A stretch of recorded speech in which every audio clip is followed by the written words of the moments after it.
the radiance of the whole universe. But there's another quote here. Here on 32. I have all-powerful time which destroys all things, and et cetera, et cetera, et cetera. So there may have been a few of these crunched together in his mind from this section, but these are the quotations he applied to the atomic explosion when he saw it for the first time.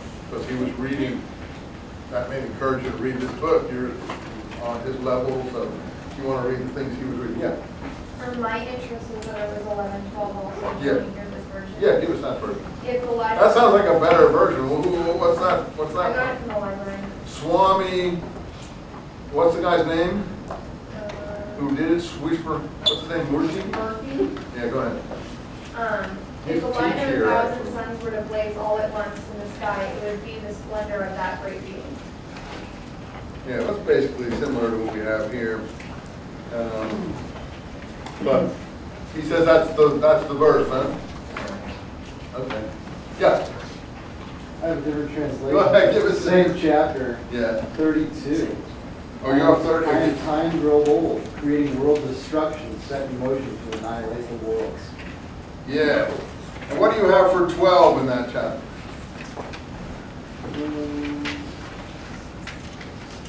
Yes, good. I'm glad you give me these other translations. You would have helped me.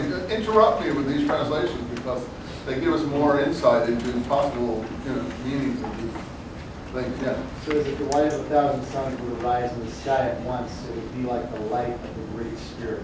Yeah, that's similar to this. Well, anyway, that's, by the way, let's finish this one up here, and I think just a little bit of the next one, and then we'll go and we'll finish this up next time, and you can bring your Walt Whitman as well next time. Let's see what else he says here. And Arjuna saw in that radiance the whole universe in its variety, in its vast unity. Arjuna says, I see all the gods. I see God Brahma on his throne of lotus, and so on. This is the Hindu view of the whole Godhead. And then 25, which we spoke about, like the fire at the end of time, which burns until the last day. Have mercy on me, God of gods, supreme of the world. Krishna, 32. I am all-powerful time, which destroys all things, and I have come here to slay these men. Even thou dost not fight. All the warriors facing thee shall die, even if you don't fight. Therefore, win your glory, conquer your armies, enjoy your kingdom, and through the fate of their karma, I have doomed them to die. So here is that same argument we heard at the beginning.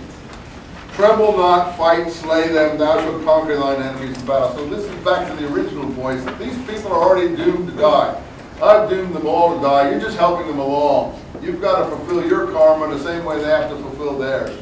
So go and fight. It doesn't convince me, but maybe it convinces somebody. Look at the last 52. Thou seen now face to face my form divine, for it's so hard for people to see. Even the gods in heaven long to see what you are seeing now. I wish it were true. I wish I were seeing something so splendid that even the gods of heaven were yearning to see.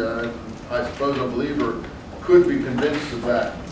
And so not by the Vedas or ritual sacrifices. Again, it's similar to Christianity, not through the temple sacrifice and so on are you going to get there, but only by faith.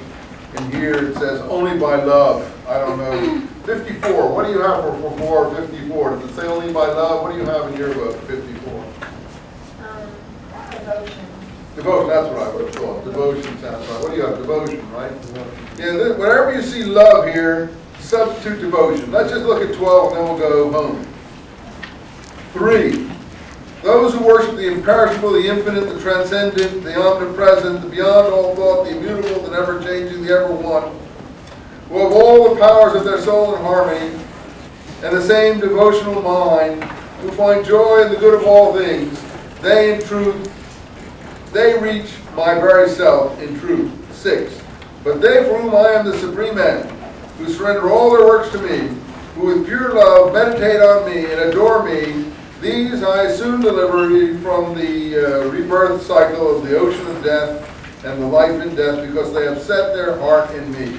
So this concentration on Brahman is going to deliver you not only from all the pains of this world, but from all the rebirth cycle as well. Read this book a little bit. We'll finish it next time. We're close to the end. Bring your Whitman. Thanks a lot for your patience.